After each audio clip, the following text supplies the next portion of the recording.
The earth was created, not with the gentle caress of love, but with the brutal violence of rape.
In evolution's greatest irony, one of the first creatures to appear would be the last to remain. For incubating in the darkened womb of prehistory was a seed of grotesque variation, a fetus with the capability to dominate all.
Masked beneath the beauty of nature's world is one single and ugly truth. Life must take life in the interest of life itself.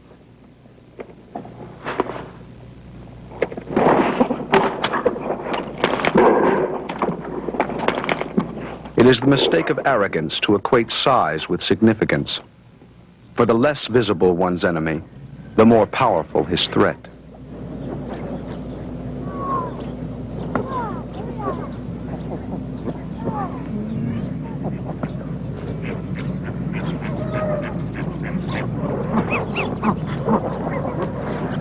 My name is Nils Hellstrom.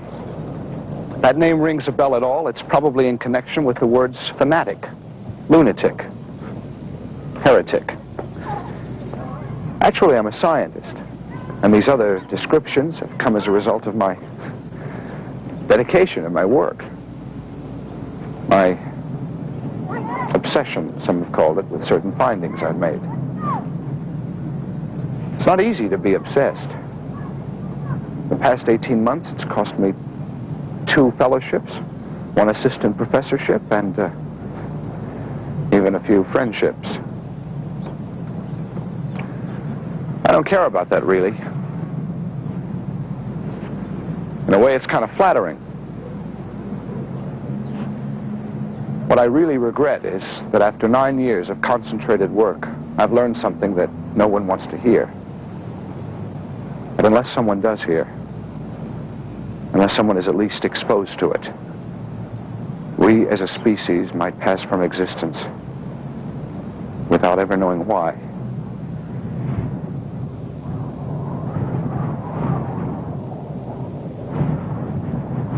This is the radiation laboratory of Rock Valley, Nevada, a carefully controlled, highly quarantined area where tests on the effects of radiation on living tissue are conducted. The man first began to wonder whether or not he could withstand the effects of his own technology, what his future in a heavily radioactive environment would be. He began comparing his own powers against those of other animals. To most of the animals he tested, he found he was equally vulnerable. But into this irradiated environment where all living things began to die, came an unexpected survivor. One creature that lived on as others faded from existence. This one creature that had survived the historical ages of ice and flood, of volcanic eruption and fire, the insect, in a frightening tour de force of adaptability, proved conclusively that he could endure where man would ultimately fail.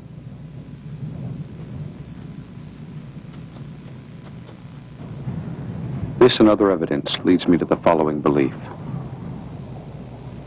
I'll tell it to you once, I'll tell it to you simply.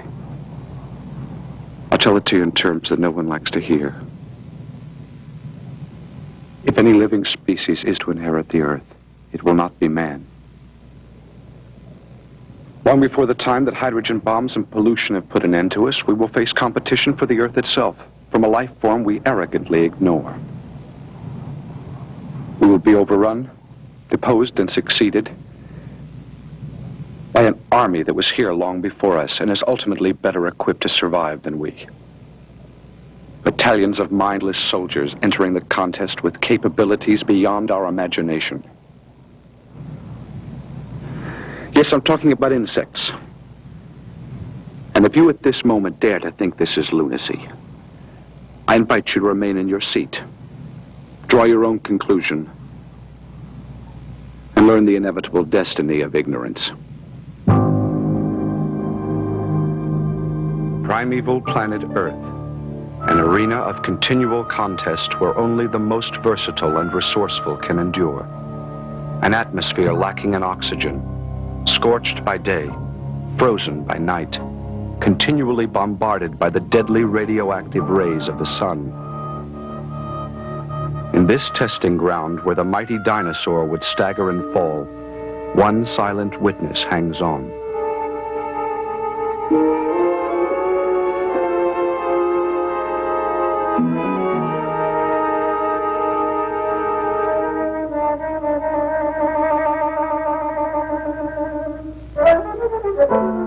With a 300 million year head start on man, the insect begins to develop his powers. He dominates the earth and exploits his dominion well. With each new generation come new experiments in shape and function, transforming him into specters as limitless as the imagination of the insane.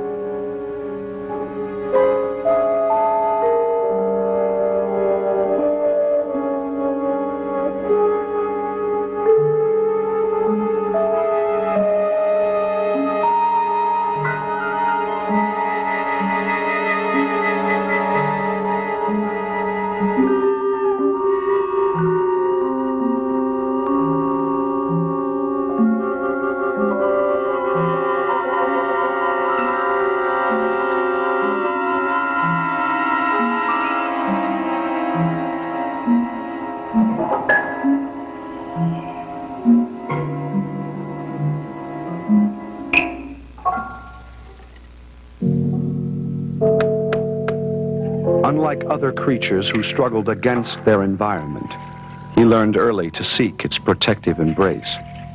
Creating an endless wardrobe of camouflage, he and his environment became one.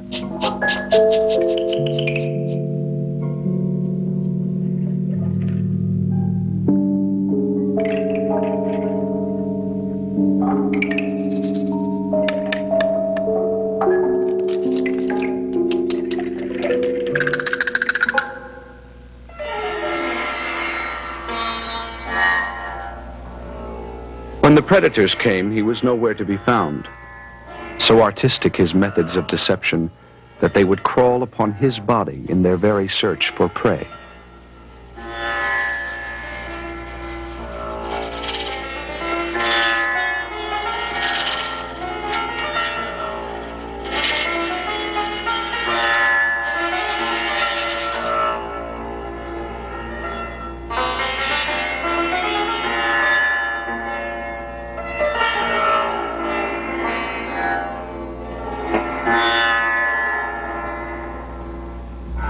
The true miracle of his escape had yet to come.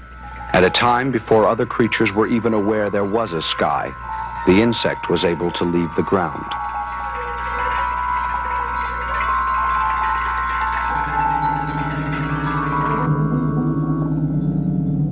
"50 million years before the first bird would appear, the insect had accomplished flight. An ingenious system of hinges and muscles carrying his awkward body upward in sublime defiance of the hungry creatures below.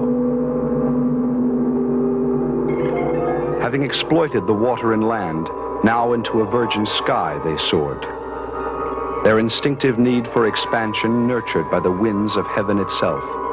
Like a cloud of contagious virus, they sweep across the land, infecting with their numbers the entire face of the globe.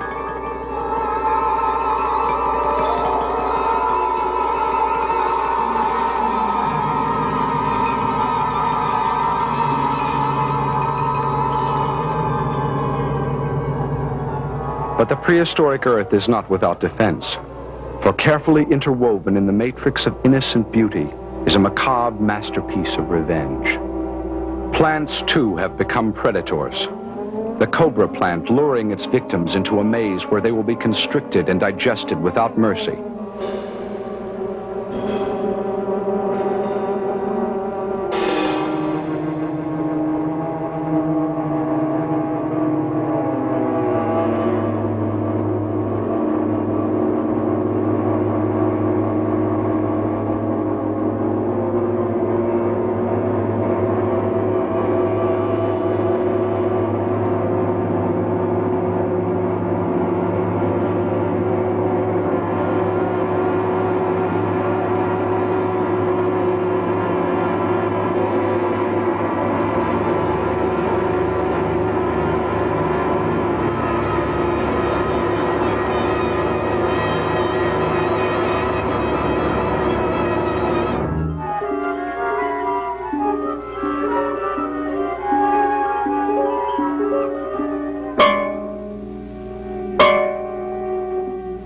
Gaping its jaws with menacing hunger, the Venus flytrap beckons with gentle perfume.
beautiful sundew, a murderess in disguise, tempting with imitation succulence all to come forth. Instead of sweet nectar, they will find sticky paste. Their very struggle to escape exciting the deadly tentacles to descend.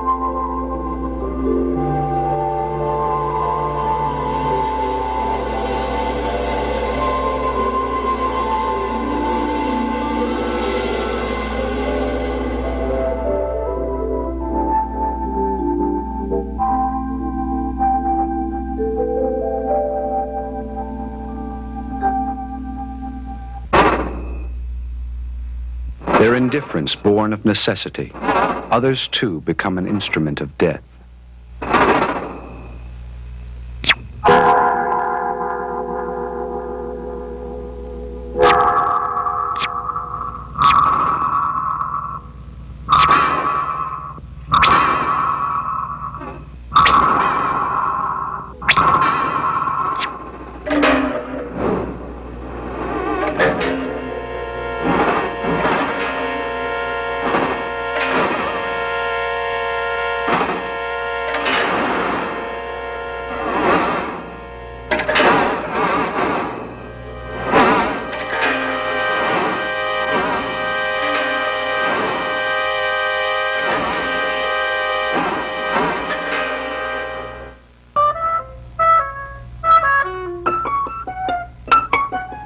It was the very hardship of life that stimulated their incredible resourcefulness. With an overpowering urge to survive, certain insects began pooling their resources to form a defense against the treachery outside. In a climate of deficient rain and sparse vegetation, the harvester ant took the first primitive step toward agriculture, gathering seeds during periods of abundance to store them below ground, where they would provide food for the colony during the months of drought.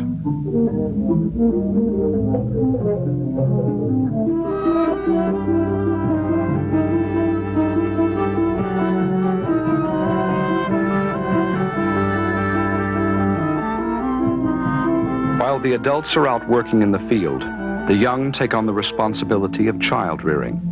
Gathering the eggs and larvae into a communal nursery, they tend the infants and the unborn with the meticulous care of a midwife. There are several stages of fetal development, and each is attended differently. The specific instructions carried chemically on the skin of the larva are as clearly readable to the nurse ant as a written prescription. For the soon-to-be-born larva, a pre-digested formula must be made, the nurse ant regurgitating it directly into the newly formed mouth. As soon as the young are born, they must take over the job of nursing, freeing their own nurses for work in the fields. Into their subsistence diet falls an occasional gourmet's delight. A dead bee becomes a banquet, and they will guard it with their lives. The instinct to harvest is akin to the instinct of greed. To a neighboring colony of red harvesters, the temptation has become too great.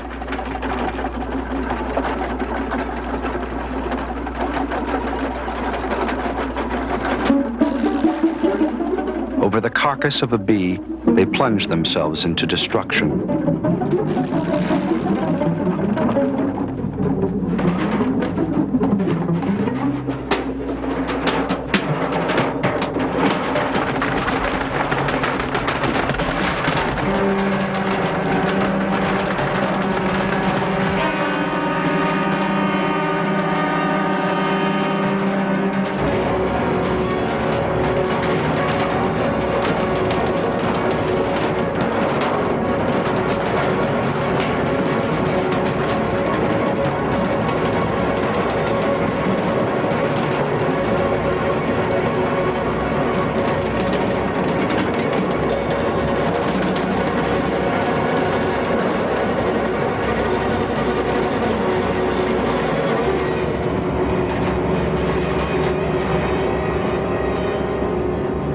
battle of gruesome robots, once they begin, they cannot stop.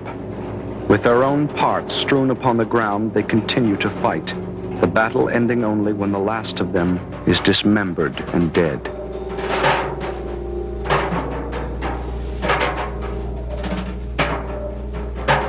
Let it be said of the harvester ant that he displayed more than one similarity to man.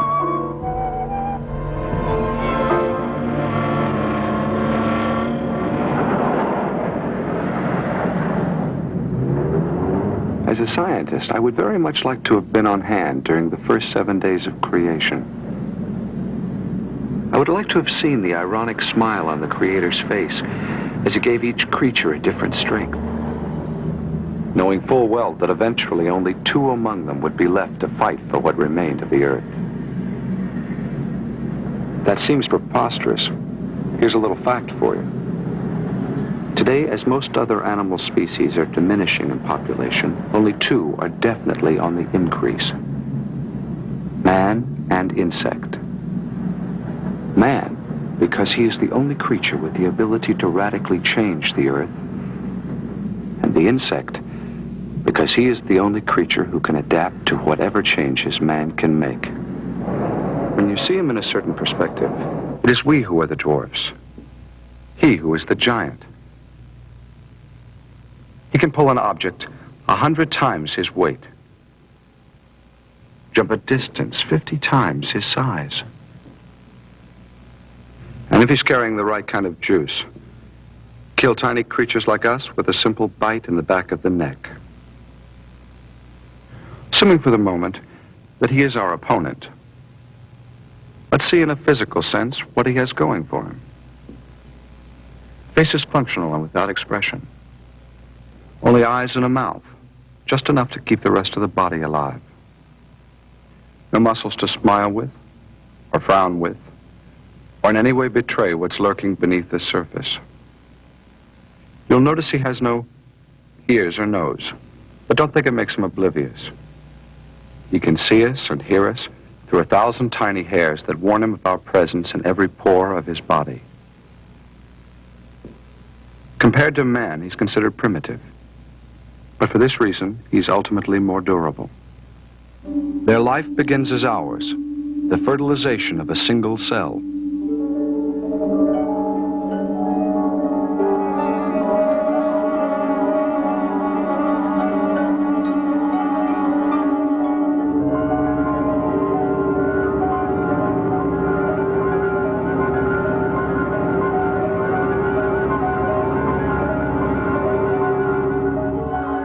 The miracle of creation seen in this minute is the product of 6 short days. In the time it will take a single human embryo to develop, this insect could reproduce 401,360,000,000 of his kind.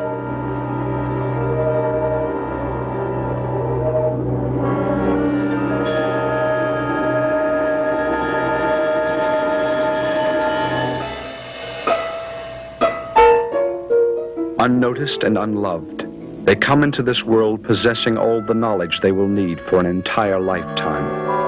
None will teach them, none will shelter. Programmed from birth to death, each has inherited the total sum of 300 million years' experience. They are born now because the lessons were learned then.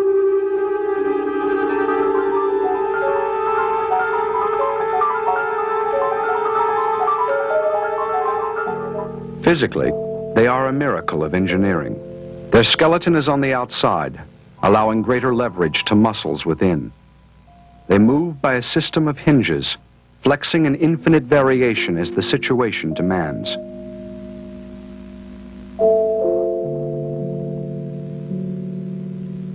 Air is taken not by lungs, but directly into the skin, by a body that acts as a bellows.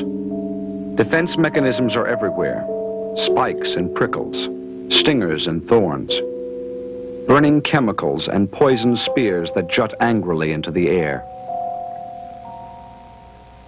Like a finely honed machine, his jaws are sharpened as they cut, his feet giving firm foothold, extending his mobility into areas where few others dare go.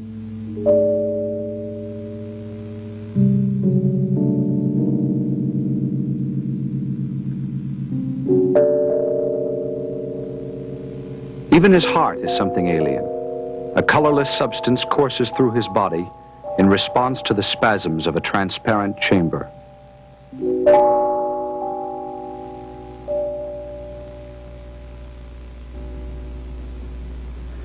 Unlike man, whose physical limitations are dictated from the moment of his birth, the insect is born with the ability to actually improve upon his own body. When he reaches the limits of his capability, he miraculously transforms into an entirely new being. The caterpillar is born with only half the equipment he needs for survival, for his only function in life is to eat. Denied the ability to reproduce, he would die before fostering others of his kind. But from his incomplete body, he will salvage new life.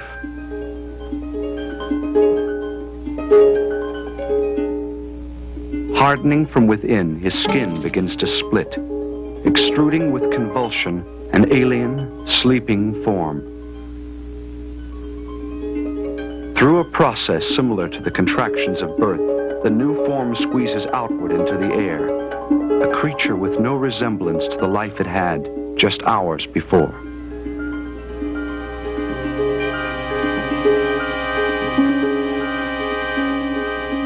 Now helpless, without eyes or legs, the pupal form extends a club-shaped appendage and struggles desperately to attach itself to the branch.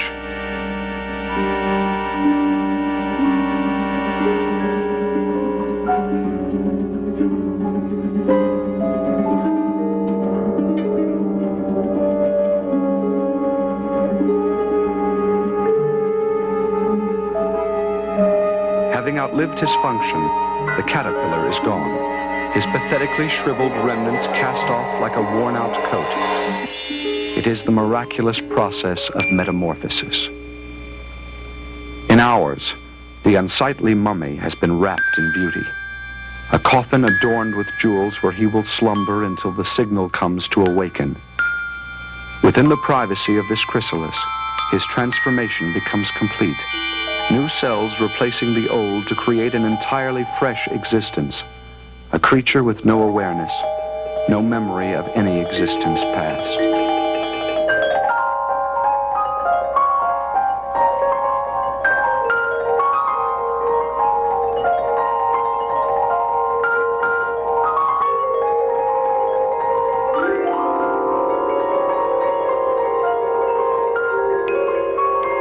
Where the thorn once stood, now stands the rose. But like his predecessor, the butterfly too has only one function in life. Whereas the caterpillar lived only to eat, he lives only to mate. Lacking a mouth to chew with, from flowers he draws liquid sustenance, mixing with them to create the most beautiful visual harmony in all of nature's symphony.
This is the main computer center at the California Institute of Technology. Here, the most sophisticated machinery man has at his command is being used to study the primitive brain of the insect, to document and probe the astounding efficiency of such a simple mechanism. Compared with man, we have to admit that the insect does not display what we could describe as intelligence. But don't feel too proud about that, because where there is no intelligence, there is also no stupidity. His brain is without evaluated power. It has no capacity to reason or to hesitate before reacting. Ironically, this works in his favor. For without man's burden of injecting emotion into what he sees, the insect reacts instantaneously, without regret, without regard for any but himself. Rather like a primitive computer, able to respond to information at the flick of a switch.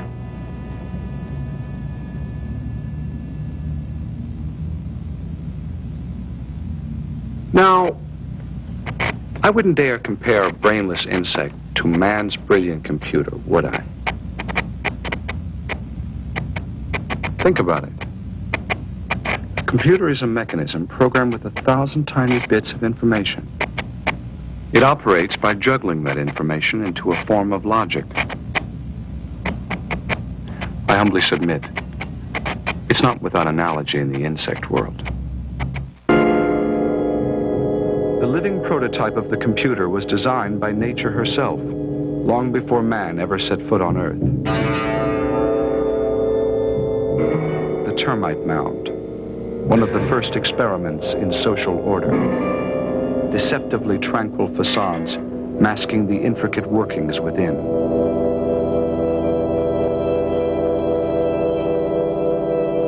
Moving through the hidden circuits, 1,000 tiny particles of information organize themselves into a form of indisputable logic.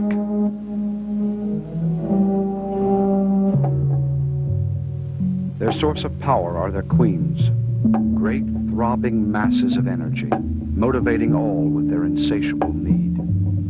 Should a queen be allowed to die, the rest will perish too, for within her pulsating body lies the future of the mound. She may live a half-century, tended by endless generations of her offspring.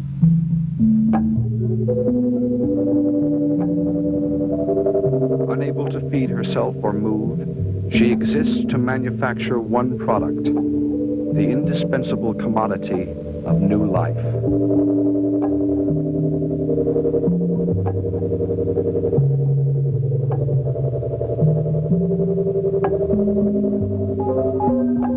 At the rate of 10,000 per day, eggs exude with the regularity of assembly line production, carefully sorted out, counted and stored by the workers in subterranean nurseries, where they will incubate until the time of their birth.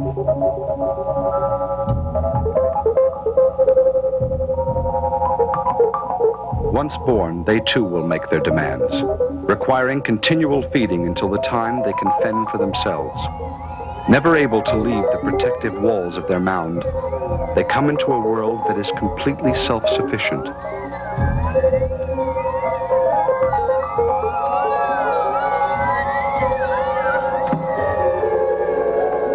In one section is a garden, a working insect farm where tiny mushrooms are carefully cultivated to supply a never-ending source of food.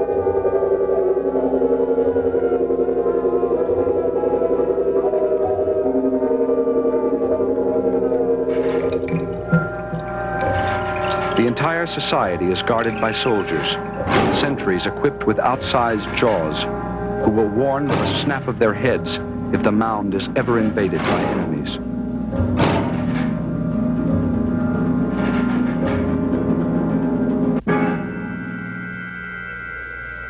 Their greatest enemy is the sun, its scorching rays drying their protective walls to the consistency of dust.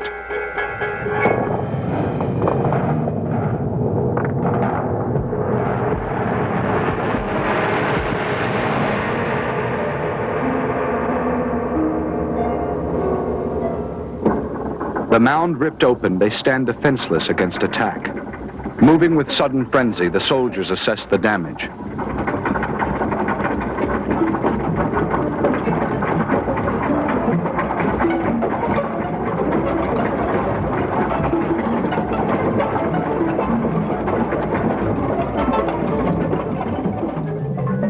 lightning efficiency, the mound suddenly comes alive. A troop of workers proceeding with incredible speed to heal their wound before the predators arrive.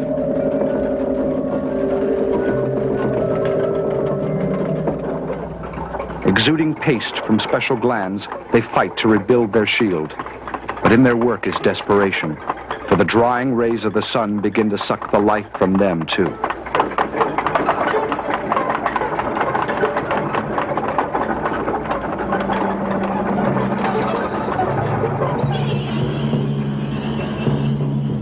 Alerted to their helplessness by a scent in the air, a battalion of black ants has marched in for the kill.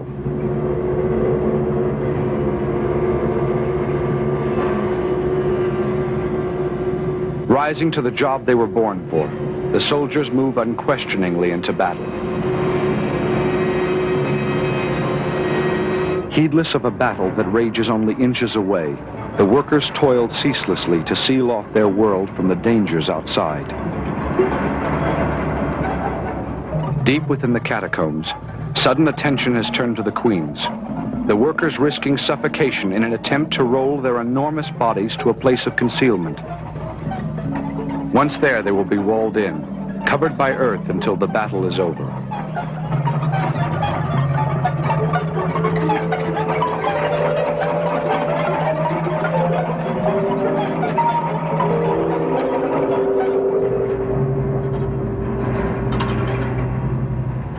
With suicidal dedication, the soldiers continue to fight, attaching themselves to their enemies so that even in death, they will hold them back.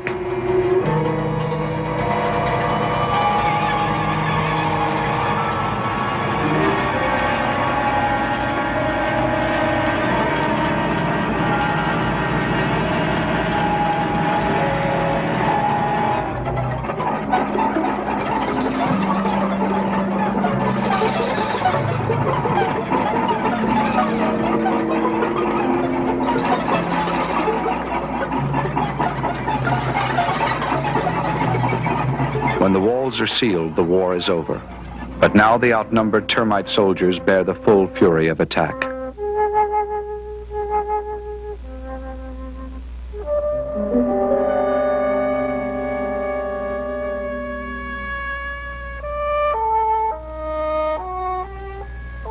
For what is left of them, there will be no re-entry to the mound.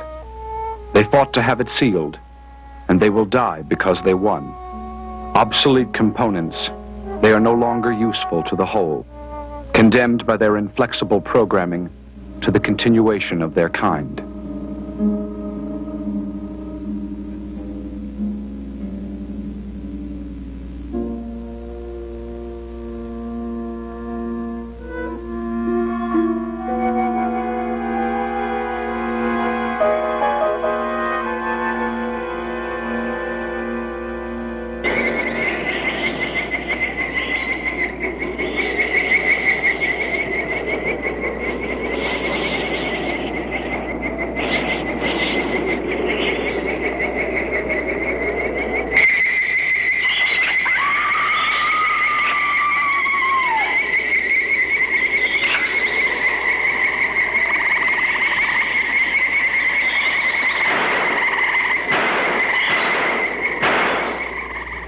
It's long been Hollywood's contention that the mere threat of having an insect crawl upon your face is enough to make a grown man beg for mercy and tell every secret he ever knew.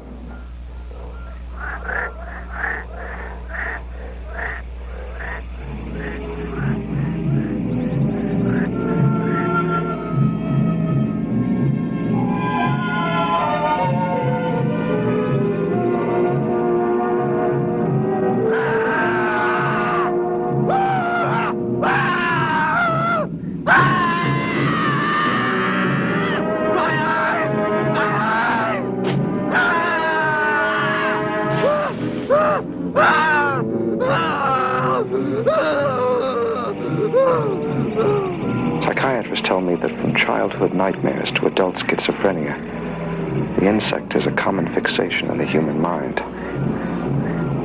Partly because his face seems so evil, partly because he is so indestructible. I did something a few weeks ago.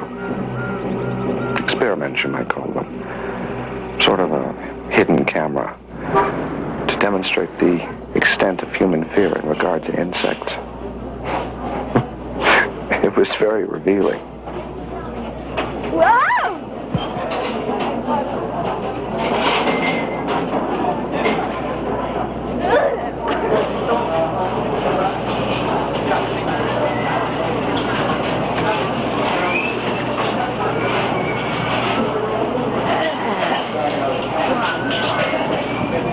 What is that?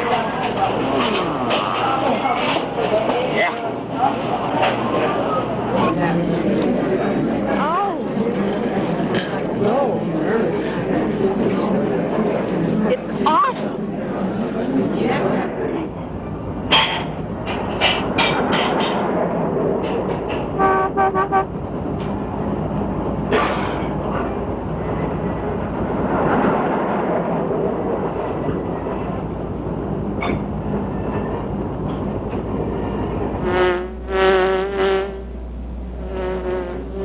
Some of mankind's fears of insects spring from the imagination, but most are frighteningly real. Each year, more of the world's population is killed by insect-borne diseases than by any other single cause. More than wars, highway deaths, old age. And this is a fact that you can look up and verify. Diseases like bubonic plague, malaria, encephalitis, yellow fever, typhus, black plague, cholera. You name it, they carry it. This demonstration would work as well with a live human being as with a laboratory animal. In 30 seconds, the mouse will be dead, paralyzed by toxins which in certain stinging insects can be as lethal as a cobra bite.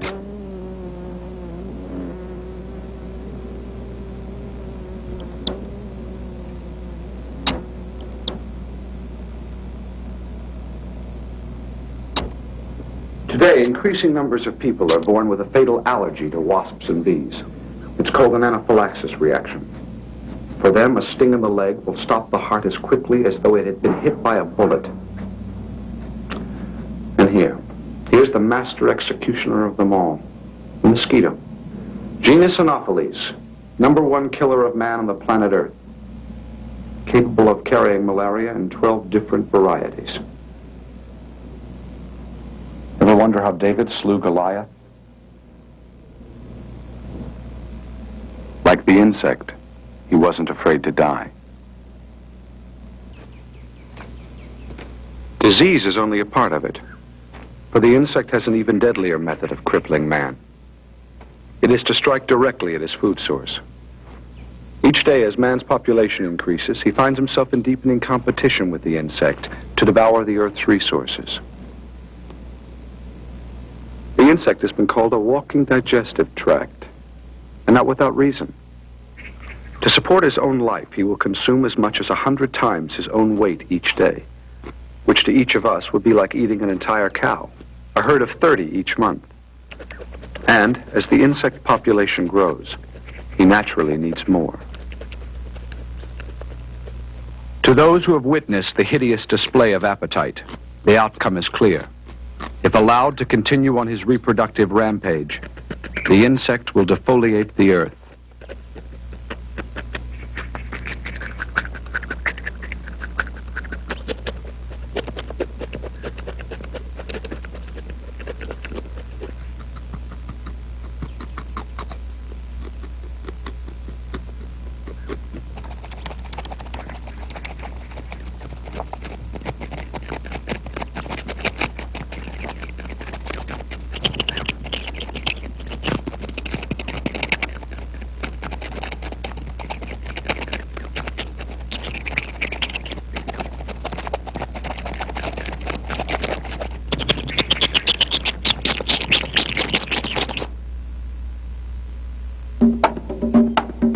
The race for food is to be the deciding conflict.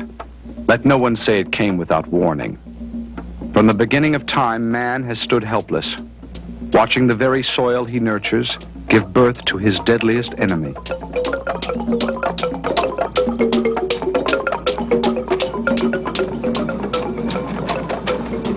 A ghost of biblical terror, he rises still, summoning his sleeping troops to pillage and destroy everything that lies in their way. In the innocent disguise of grasshoppers, they will wait endless years until something in the air signals the time is ripe.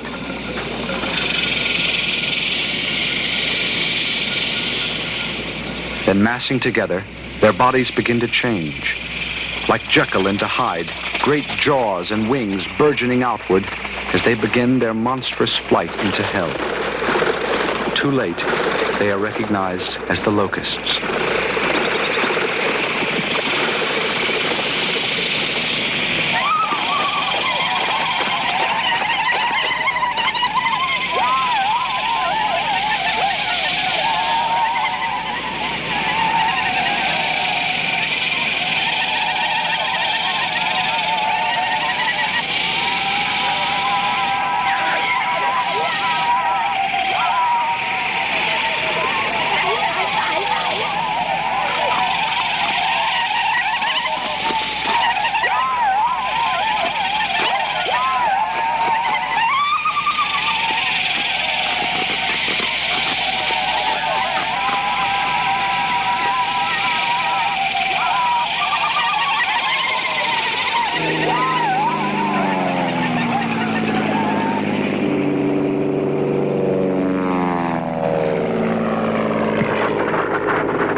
The plague is a single animal. Its body covering 400 miles, its mouth consuming 80,000 tons of food each day. In a single week, it will devour what could have fed 1 million people for an entire year.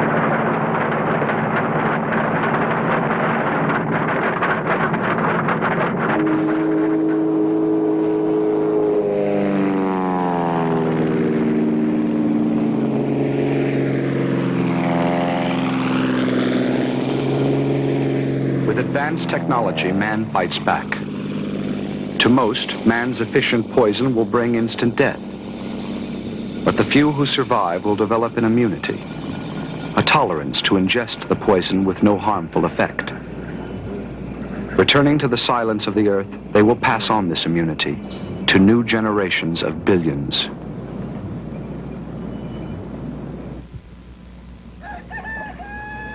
Too late is man becoming aware of his mistake.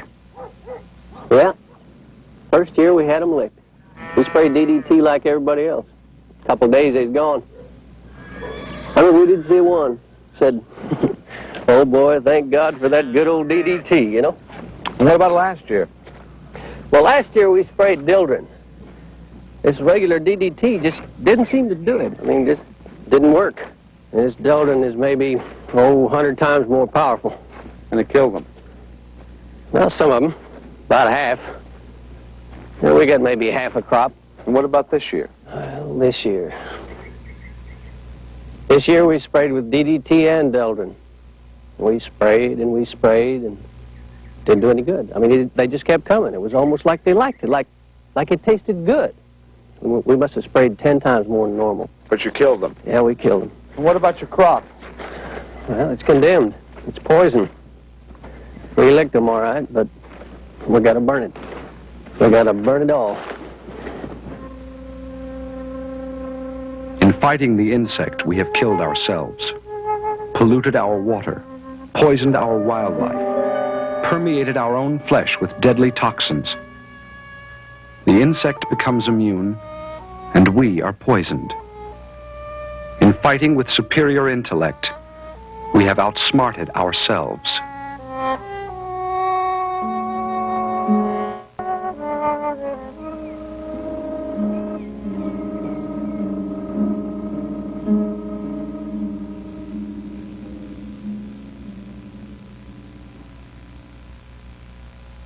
Before marching into battle, it's wise to assess not the weaknesses of one's enemy, but the strengths of one's enemy.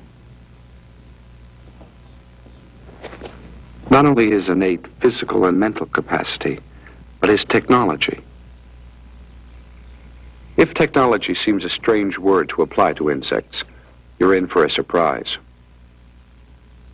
Let's start with communication. In its most basic form, one creature's ability to communicate with the next. With the use of a highly sensitive microphone, I found the silence around me to be filled with sound. Not only sound, but language. Dozens of languages as different from one another as Japanese is to English. English is to Russian. Listen.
So the insect communicates by sound. But only man can transmit invisible signals across great distances of open space, right? Wrong. Look up into the sky. It's filled with invisible messages you'll never be able to detect. Without machines or electricity or the label of genius, the insects were using the airwaves for transmission long before man ever set foot on Earth.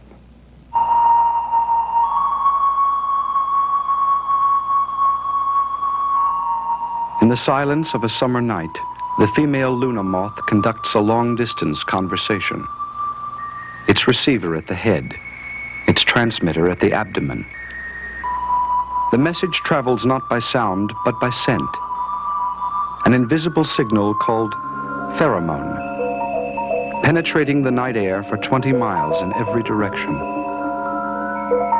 The message is one of need and identity, an invitation to mate, perceived only by a male of its kind. Having waited for direction, his journey begins. An all-night flight down a clearly marked path. Without this ability, such rare species would perish. Males and females unable to find one another across the great distances between.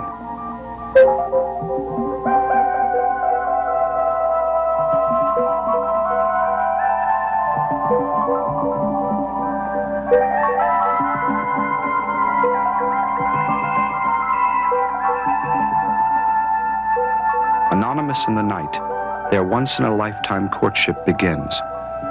Their missions now complete through this miracle of reunion.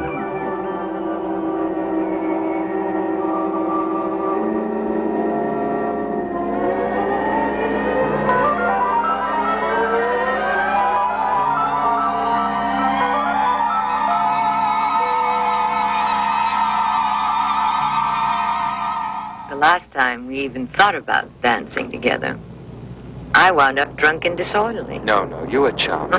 No, really. No, I'm glad we spoke about it. You had me fooled for a minute. I thought you were just another American lady executive, self-made, independent, ambitious, ambivalent. Over here, The insect and all the lower forms are dedicated to species survival. Survival comes through reproduction, reproduction through mating. For man, unless the setting is right, the perfume is right, the music is sweet, and at least one partner feels loved by the other, the reproductive act might never occur.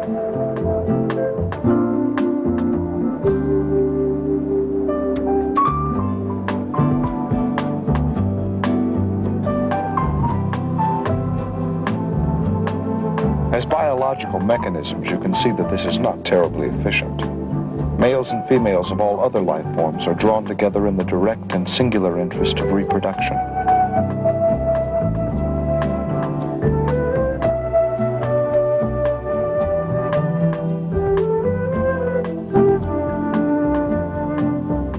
We earlier demonstrated that the insect has only a semblance of heart. Let it now be known he has no soul. Free from the concept of romance, the act of procreation occurs as simply, naturally, and obliviously as eating. Neither does beauty play a part, for the only requisite between consenting adults is that they be of the same species.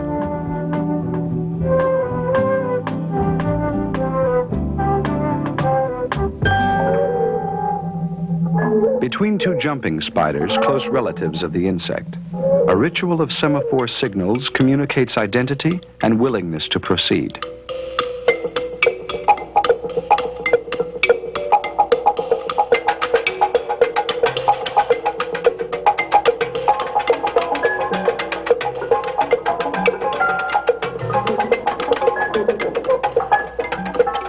In a macabre parody of the norm, the male sexual organ is located in a modified foreleg called the palp.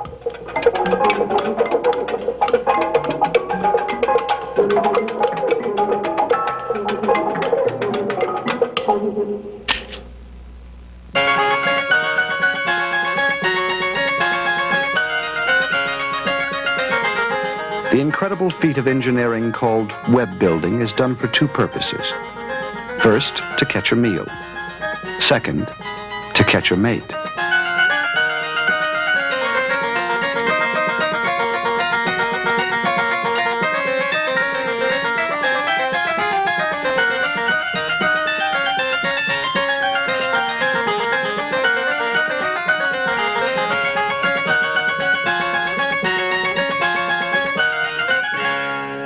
Among the family of spiders, the female black widow is the greatest temptress of all.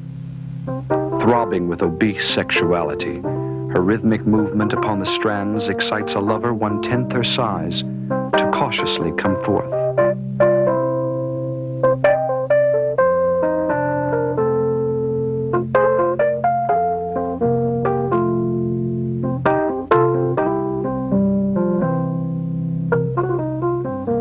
Seeming to know that his life might well end in the attempt, he carefully considers before throwing caution to the wind.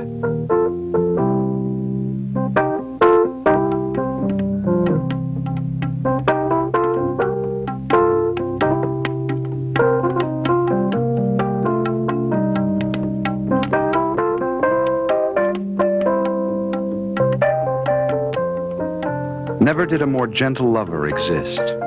For one false move, and the widow will live up to her name.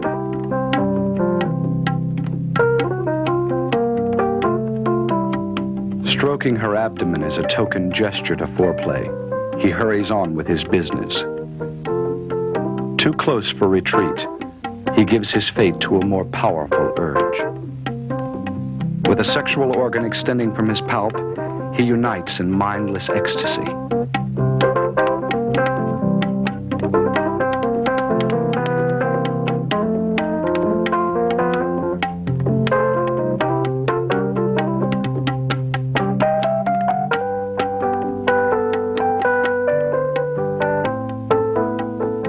To the male black widow, the most exciting part of sex is to escape.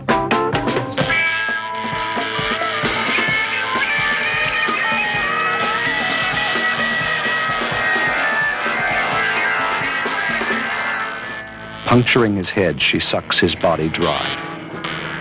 Another sacrifice to the continuation of the species.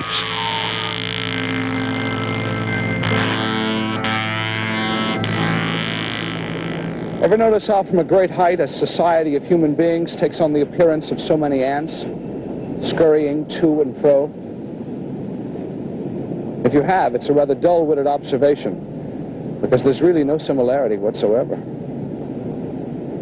Down there, everyone has his own name, his own identity, his own path, which more often than not seems to collide with everyone else.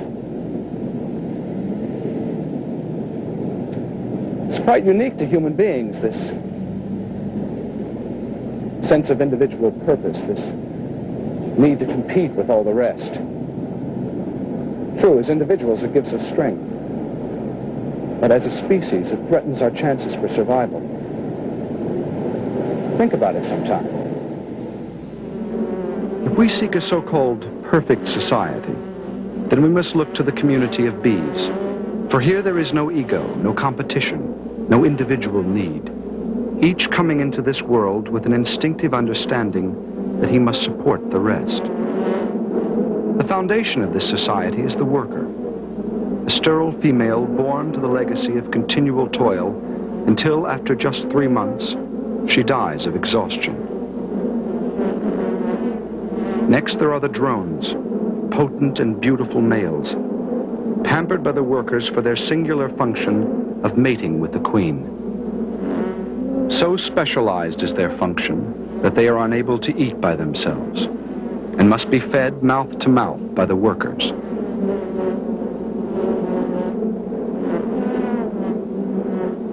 Larger and more imposing than the rest, it is the queen who gives the hive its energy and purpose.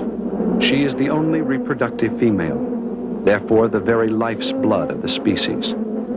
Tending her with selfless concern, all seem to know that only so long as she lives, so lives the hive. To demonstrate the extent of this concern, I remove the queen from her flock of loyal subjects.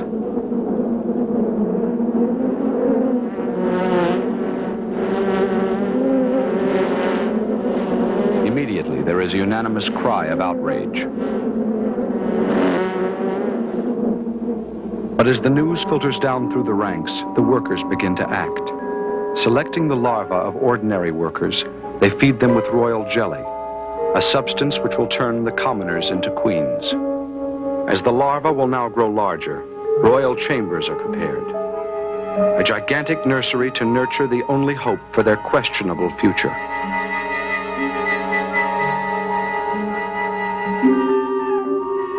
In a matter of weeks, the first 2 queens are born. Though mere infants, they will immediately be forced to fight for their right to inherit the throne.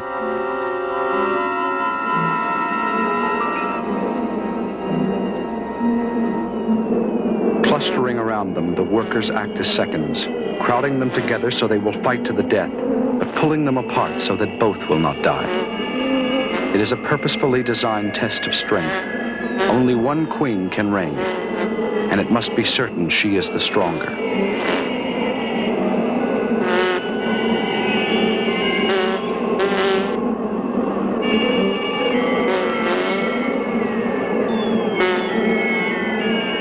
Suddenly, the contest is over. The queen is dead. Long live the queen. Now the workers carry out a grim task. Ripping open the remaining royal chambers, they lustily devour the larvae they have so carefully tended, destroying forever pretenders to the throne.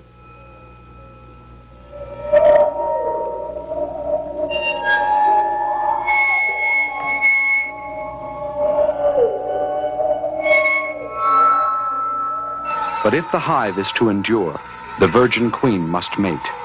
Pushed outward to the sky by the excited mob of drones, she soars high above the rest, enabling only the strongest among them to reach her side and mate.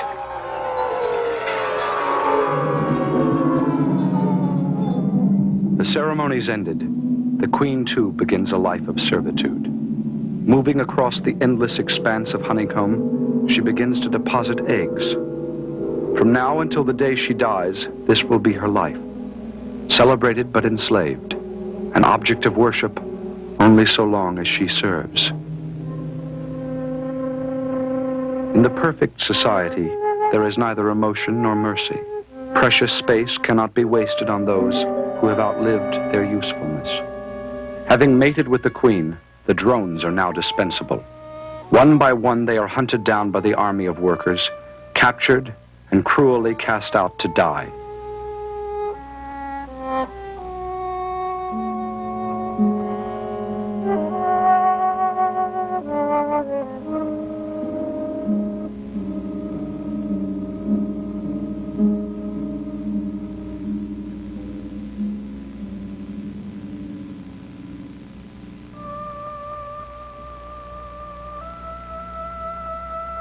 Unlike the society of man, the bees are in harmony with their environment, cooperating to serve it, so it will serve them.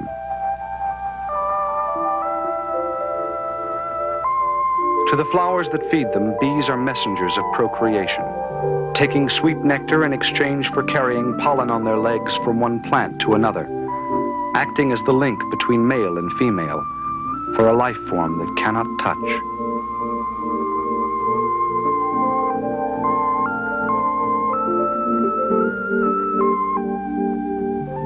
When one bee finds a rich bounty of nectar, she shares it with all. In a dance of exacting language, she informs them of its precise location, the distance, the direction, even the particular variety of flower. In this way, when one dies, no secret dies with her. Whatever each has learned will be contributed to the success of the whole.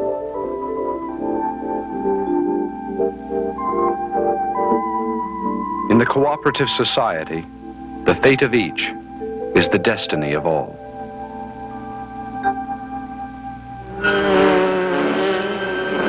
But nature is indifferent to utopia. A predatory wasp called the bee wolf must raid the hive to sustain its own young.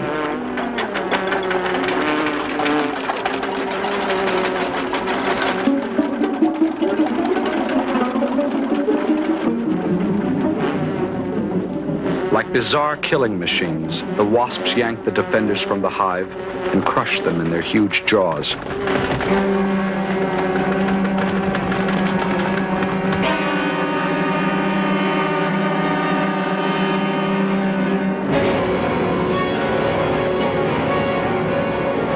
For all their ingenuity, the bees are helpless, falling by the hundreds to the unreasoning brutality of nature's plan.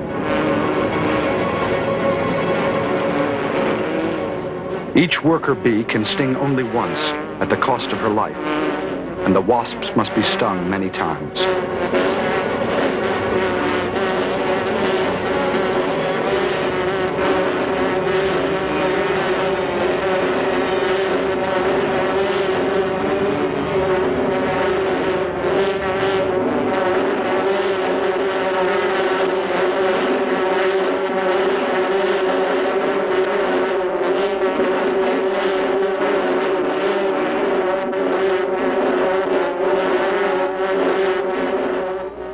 Man will point to nature, claiming war was meant to be.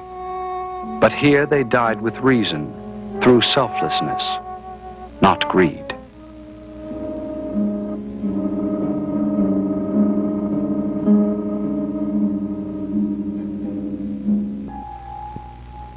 In the developing young, the blueprint of a cooperative society is etched with permanence. For here each generation comes into this world as a continuation of the last. Each individual a mere extension of the rest.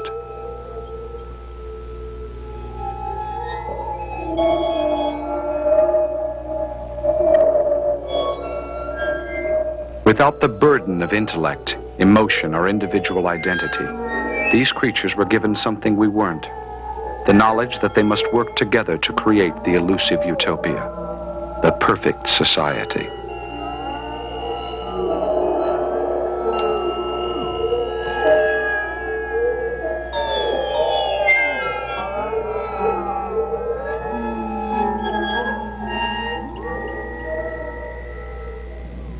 Perhaps I have been guilty of exaggeration. After all, what is this perfect society? Nothing more than a ball of paper-thin fluff. Who am I trying to kid?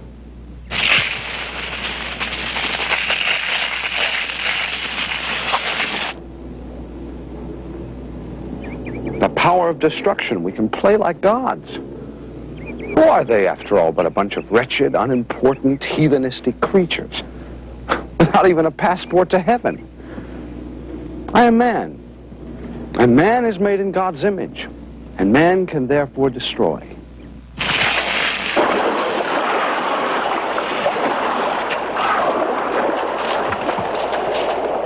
Is it possible that these creatures are us? That in the eyes of the universe, we too are mere insects that can be destroyed at will? Only come earthquake and flood will we humbly submit that all things are relative.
The little demonstration was for a purpose.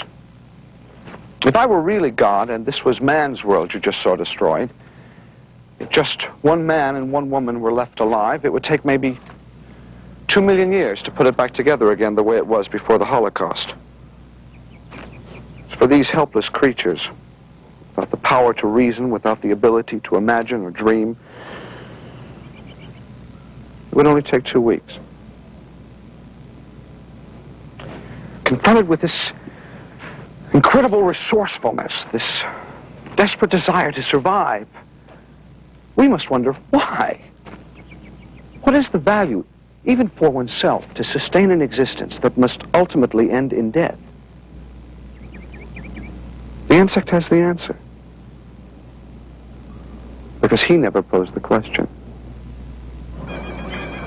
Of the billions of living things on Earth, only man ponders his existence. His questions lead to torment, for he is unable to accept, as the insects do, that life's only purpose is life itself. Just now, these mayflies have taken their first breath of life. Emerged by the thousands on a single summer day, on this very same day, they will die, fall lifeless to the earth just 18 hours after they are born.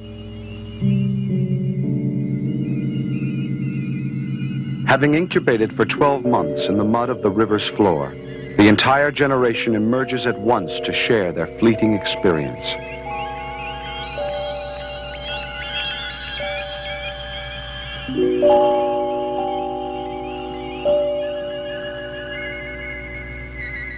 The night that falls is their only night, the moon that shines their only moon. They will neither eat, sleep, nor ponder, as mere seconds tick away the entire sum of their earthly existence. As they fly in anxious exploration, their bodies will fleetingly touch, fertilizing male with female and signaling the onset of death. All that come to rest on the land will have lived without purpose. Their eggs will die on the dry surface of the ground.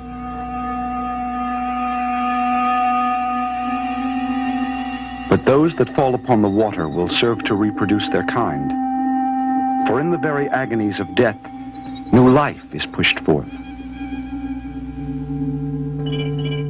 Eggs of a new generation that will live only to mate, only to die for the process of living.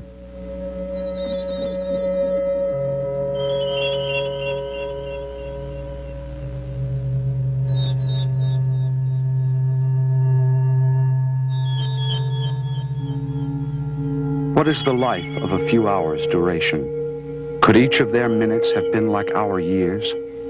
Or are each of our years more like their minutes?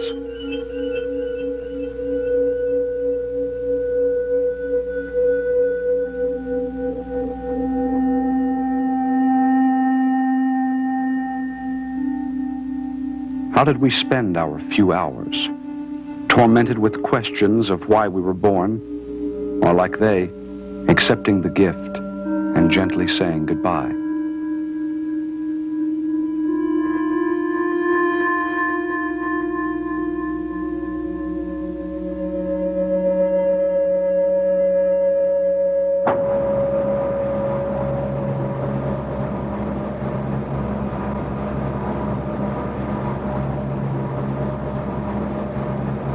To its neighboring planets, the Earth is unique, for it alone was given the force called life.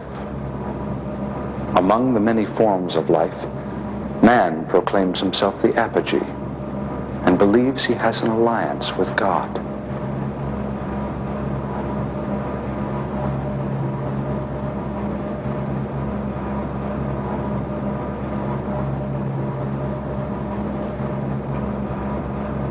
The species called man does have any relationship with God.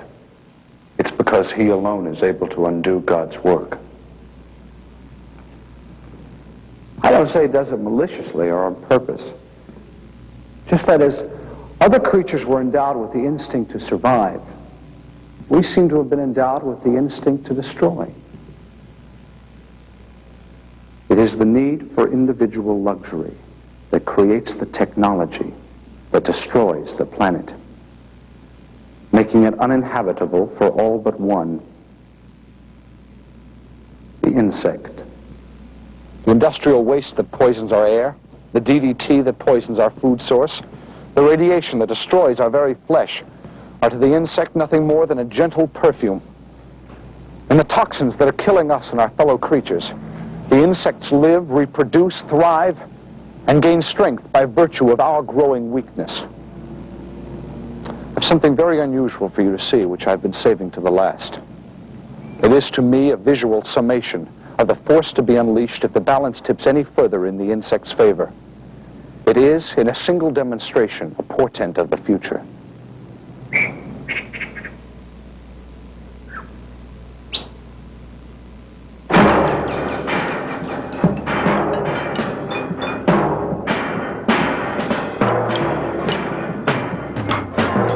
They are called Siafu, the driver ant, a mindless, unstoppable killing machine, dedicated to the destruction of everything that stands in its way.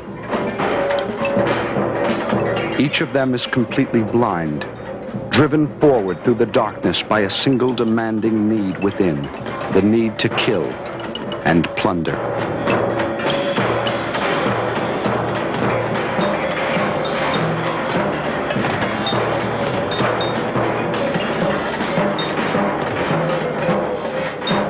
Marching the earth in a never-ending search for prey, their column extends for more than a mile, 20 million strong, guarded by soldiers every inch of the way.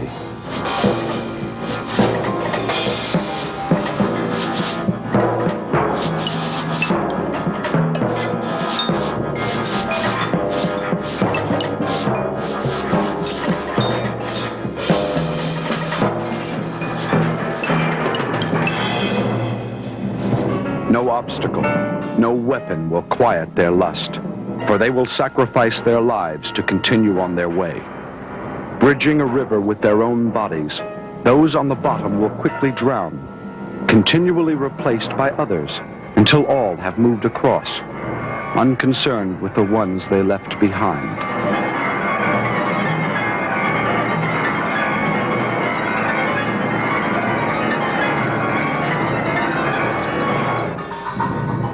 Wherever they pause, the land is transformed into a functioning military installation, a series of defensible trenches fanning outward from a main bivouac, which will serve as their base of operations.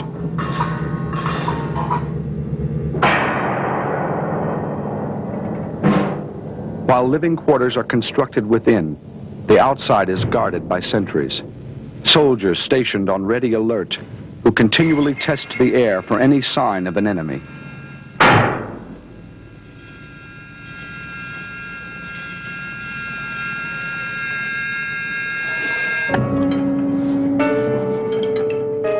If the quarters are deemed suitable, from here they will launch their attack, pillaging an area of several miles around and dragging back the spoils for storage.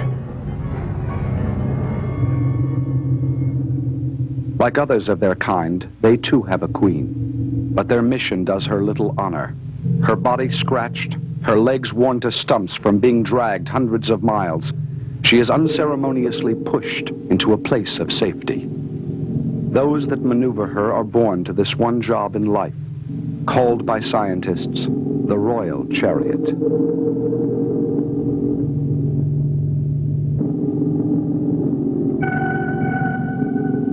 The barracks within are constructed of bodies, a series of living chains and ladders on which food and newly deposited eggs will be carried, a seething house of horrors.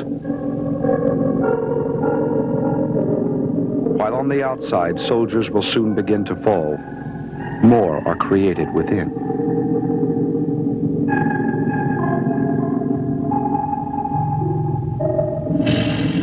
It is through pillaging that the young will be fed. And now the soldiers begin their work.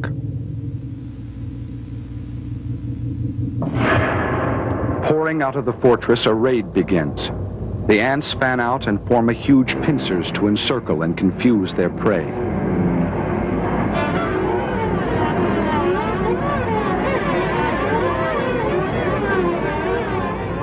When the rampage has begun, it is sensed by all.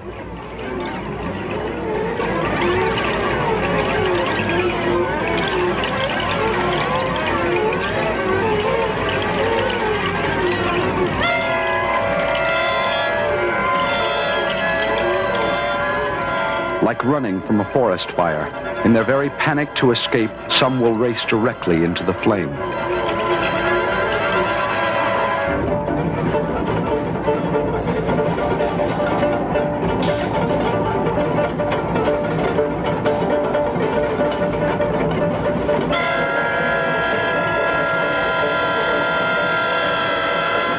After sweeping the ground, the blind battalion surge into the trees in search of those that are seeking shelter in the branches.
To the victorious soldiers will come only a small taste of the spoils.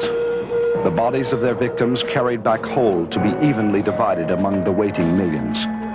The army whose discipline has conquered even hunger is the army that must be respected by all.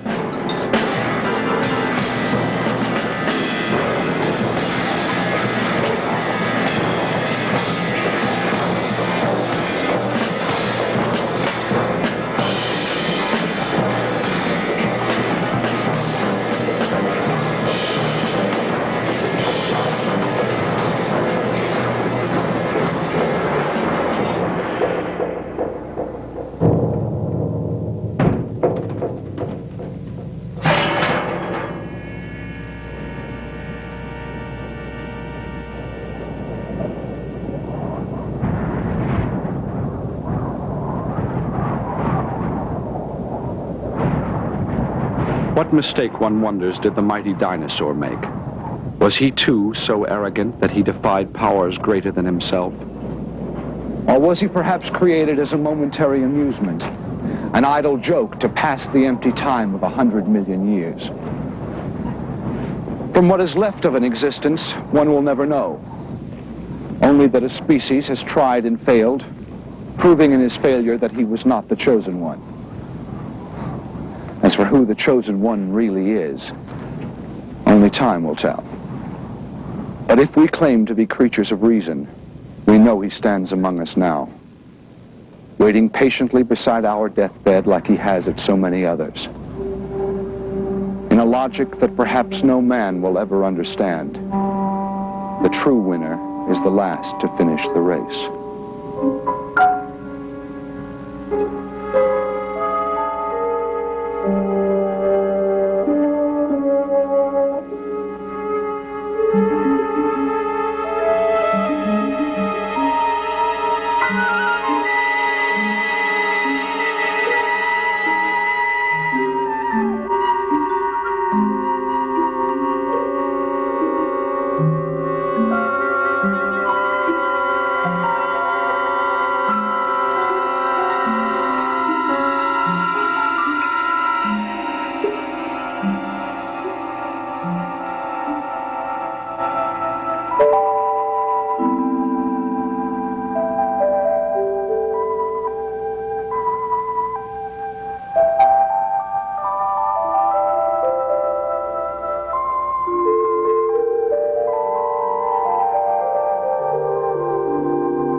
A continuación, las noticias más importantes al terminar el día en Enlace con Sergio Uceta.